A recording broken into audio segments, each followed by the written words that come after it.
Ya, pemirsa Tegar TV dimanapun Anda berada, kita lanjutkan dialog spesial kita bersama Bapak Susanto, SSM Hum, MA, PhD, dosen FKIP Universitas Bandar Lampung. Pak Susanto, ini yang menarik, ini saya luar biasa juga. Ini Pak Susanto kan dapat beasiswa ya, Fulbright di MIT gitu ya? Iya. Itu gimana cerita seleksinya sampai dari India terus ke Shanghai ke Amerika. Iya. Silakan Pak. Apalagi MIT itu kan universitas top juga itu ya, Pak. Iya. Silakan Pak. Salah satu universitas terbaik di Oh. Ya, jadi perjalanan menuju MIT itu cukup panjang, Pak. Cukup banyak. Jadi pertama sebelum ke sana di S3 itu sudah saya rencanakan. Jadi di S3 itu kan saya di linguistik dan fonetik ya, jadi khusus untuk suara. Nah, kemudian implementasi dari hasil riset itu kemudian dibawa ke riset pengadilan yang ada di Shanghai, di Shanghai ya. Jadi pendanaan dari Shanghai Jiatong University. Nah, kemudian bergulir lagi sampai ada permasalahan itu kan makin lama makin menggunung ya permasalahan itu. Semakin kita melihat fenomena bahasa nggak selesai. Nah, berkembang terus. Nah, kemudian permasalahannya setelah dikaji dengan beragam kasus dan sebagainya, termasuklah tentang pendeteksi kebohongan yang saat ini masih panas dalam tanda kutip ya untuk diteliti.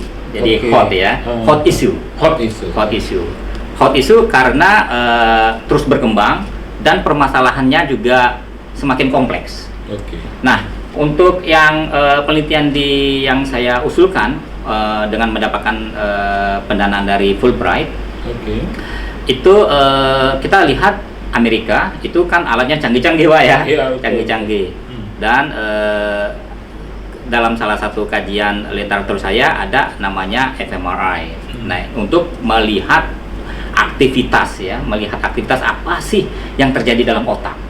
Nah, terkait dengan mendeteksi kebohongan dan sebagainya itu saya ramu, saya formulasi permasalahan dalam riset, kemudian langkah-langkah dalam riset, dan itu saya tuangkan dalam proposal. Dan itu berulang kali saya kirim Pak, gagal. MIT itu ya? Ya, jadi pertama ke MIT dulu untuk mendapatkan approval.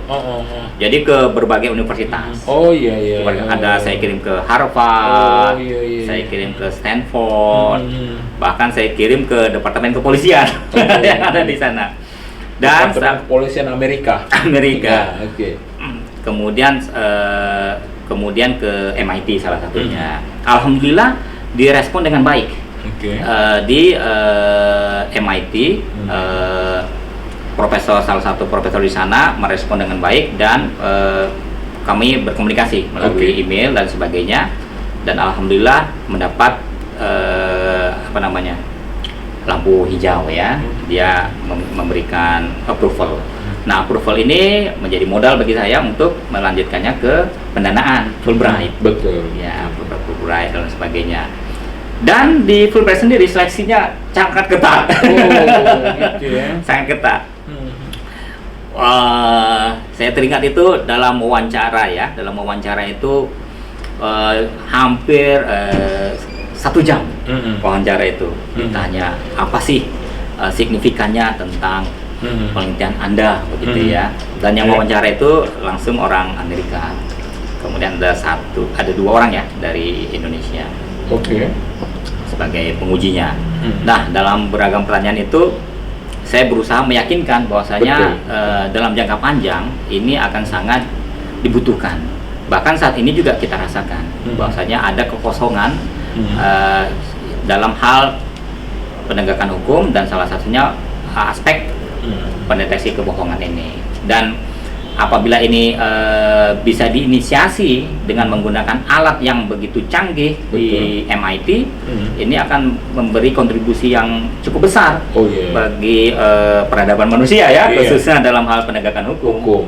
Dan ini harus diawali. Jadi saya berusaha meyakinkan seperti itu. Nah, karena mereka juga berarti nanti untuk politisi bisa dong, nggak ada begitu. Oh iya menarik itu. Iya betul. Ya segala aspek. Iya, bukan hanya politisi ya. Iya, juga hanya hukum, politik, ekonomi, bisnis juga barangkali itu ya. Ya, misalnya dalam hal dalam bidang asuransi misalnya, Asuransi, kan iya. banyak klien yang berusaha tidak menyampaikan informasi-informasi dengan benar ya. Betul. Jadi bukan hanya di aspek hukum sebetulnya, Betul. tapi di aspek kesehatan, aspek bisnis, Iya. aspek politik. Iya. Jadi saya sampaikan begitu. Betul. Oke, katanya. Oke. Anda tunggu beberapa hari kemudian Oh. dan alhamdulillah lulus. Lulus. Kemudian saya minta izin ke Pak Rektor, Pak izin untuk meneliti di MIT, dan beliau dengan senang hati memberikan izin dengan catatan ketika kembali harus tetap bergiat, tidak berhenti pada penelitian di sana, tapi mengembangkan. Betul. Untuk kepentingan bangsa dan negara. Jadi pada posisi sekarang ini dalam Iya. proses pengembangan juga lah. Pengembangan. Jadi kita masih berkomunikasi dengan teman-teman yang ada di MIT. Kemudian juga saya mengembangkannya ke komunikasi itu, networknya itu kan terus berkembang Pak. Betul. Ke Inggris. Jadi kita berkomunikasi dengan teman-teman di Oxford, di Cambridge, dan juga ada banyak yang dari Tapi itu Australia. masih isu hangat seperti Pak Dokter. Betul katakan ya? Pak, betul. Jadi harapannya ini akan menjadi Indonesia menjadi inilah ya, mengambil peran ilmuwan-ilmuwan di Indonesia, Betul. apalagi Lampung. Oke. Iya. Bisa mengambil peran, berkontribusi langsung ya terhadap fenomena yang cukup menarik ini. Oke. Iya, Pak Dokter, ini juga saya lihat biodatanya Pak Dokter ini juga aktif atau sering menjadi saksi ahli. Iya. Nah, ini baik tingkat di Polda maupun di Kepolisian Republik Indonesia. Iya, Pak Dokter, silahkan. iya. Pak Dokter. Jadi saya kan banyak ini ya memberi juga pelatihan linguistik forensik ini, peran bahasa dalam penegakan hukum, menganalisis alat bukti baik bahasa lisan dan tulisan di kampus-kampus, kemudian yang ada di Indonesia, kemudian di wilayah di lingkungan Kementerian Pendidikan dan Kebudayaan. Dan kebetulan salah satu mungkin yang membuat uniknya itu pesertanya itu bukan hanya dari kalangan ilmuwan bahasa, tetapi juga para polisi. Nah, mungkin dari sana mereka melihat dan mendapat kontak ya, kemudian berhubungan, berkomunikasi dan meminta ahli bahasa untuk membantu kasus-kasus di Bareskrim sendiri. Direktorat Siber ya, Bareskrim Mabes Polri sudah lebih kurang hampir 5 kasus yang saya mencoba menjadi ahli kasus pencemaran nama baik, kemudian fitnah, kemudian kasus ujaran kebencian dan lain sebagainya. Kemudian kalau yang di Polda Lampung ada beberapa kasus, kemudian Lampung Utara kemarin itu ada juga, dan di Polda Jawa Timur ya? Jawa Timur sampai ke cukup jauh. Kemudian di Polda Metro Polres Metro ya? Metro. Jakarta Utara. Jakarta Utara. Itu gimana tuh Pak Dokter membagi pengalamannya Ya, sebagai jadi saksi ahli itu? Memang ahli bahasa ini sebagai saksi ahli bahasa ya, kita memang harus berhati-hati dalam menuangkan analisis. Jadi analisis itu harus membuat perkara itu lebih terang, kan begitu ya. Betul. Jangan analisis kita membuat perkara itu makin kusut, membuat perkara itu makin gelap. Nah, jadi kita membuat analisis itu pertama kita uraikan unsur-unsur bahasanya, kemudian kita masuk ke teori analisisnya, kemudian kita masuk kepada kesimpulan.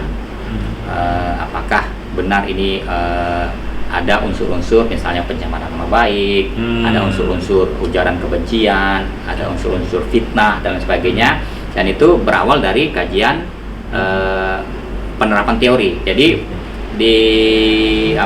dalam pertanyaan-pertanyaan di kepolisian itu terhadap ahli bahasa, teori apa yang dipakai, rujukannya apa dan lain sebagainya. Kemudian untuk kualifikasi ahli bahasanya, apa saja yang sudah Anda pendidikan, latar belakang pendidikan apa, kemudian karya ilmiah apa saja yang berhubungan dengan linguistik forensik dan sebagainya. Jadi harus betul-betul lengkap, sehingga ini bisa menjadikan perkara itu menjadi lebih terang, karena yang kita analisis kan alat bukti ya, alat bukti bahasa baik dia lisan maupun tulisan.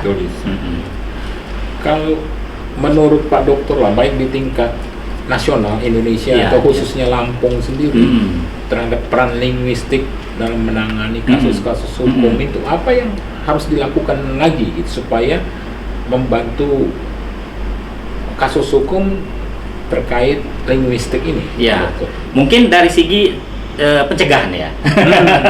Itu mungkin aspek yang signifikan juga. Misalnya pencegahan begini, kita mengedukasi mahasiswa, guru, murid di sekolah, masyarakat umum terhadap penggunaan bahasa. Berhati-hatilah menggunakan bahasa di media sosial. Kita sembarang pijit ya kan, itu bisa berdampak hukum.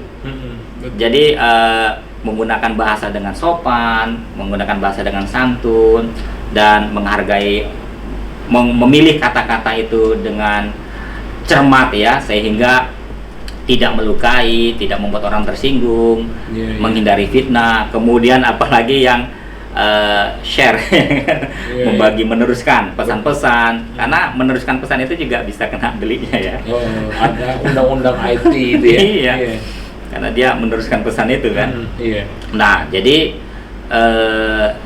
itu dari aspek pencegahan, kita mengedukasi ya, literasi penggunaan bahasa dengan bijak di media sosial dan sebagainya. Itu yang pertama. Yang kedua adalah penguatan analisis. Jadi ahli-ahli bahasa, kita kan di Universitas Lampung, khususnya di program studi pendidikan bahasa Inggris FKIP, ada mata kuliah namanya linguistik forensik. Linguistik forensik. Ya, linguistik forensik itu salah satu mata kuliah pilihan. Jadi mahasiswa bisa memilih mata kuliah itu. Dan untuk semester ini kita kedatangan mahasiswa dari Jawa Timur, 6 orang untuk mengambil mata kuliah itu, bisa ke UBL.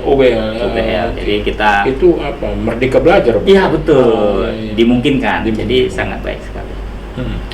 Jadi jadi mahasiswa ini kan kita didik suatu saat mereka selain menjadi guru, juga mereka bisa nanti mengembangkan karir sebagai ahli bahasa. Karena kan peluang kerja itu di masyarakat itu semakin lama semakin luas dengan kemampuan bahasa, analisis bahasa dan sebagainya.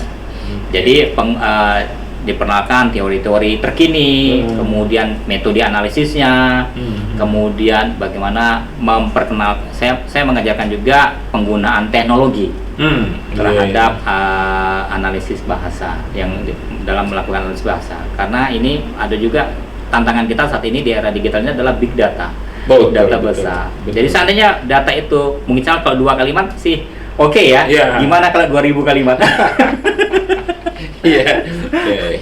Pas sampai ini juga ilmu linguistik tadi itu juga perlu juga untuk mahasiswa hukum barangkali. Ini gimana menurut Pak? Ya, tentu lah. Jadi selain dari bahasa, hukumnya. Jadi harapannya linguistik forensik ini juga diperkenalkan kepada mahasiswa-mahasiswa di Fakultas Ilmu Hukum ya. Kemarin itu di ilmu komputer. Jadi di Fakultas Ilmu Komputer UBL ada saya mengajar linguistik forensik. Jadi mereka kebetulan mahasiswanya para polisi. Jadi para polisi.